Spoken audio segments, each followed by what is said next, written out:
Kita lihat suasana gerhana di Loksmawe.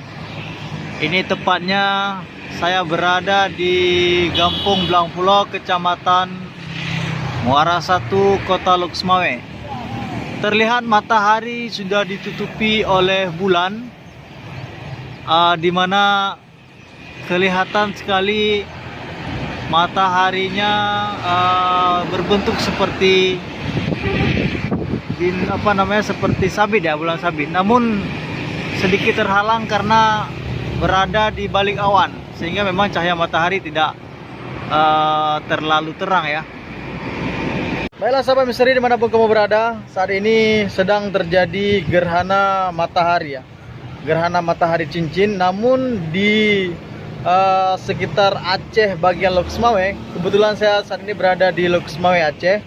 Di sini mataharinya tidak terlihat, tertutup total.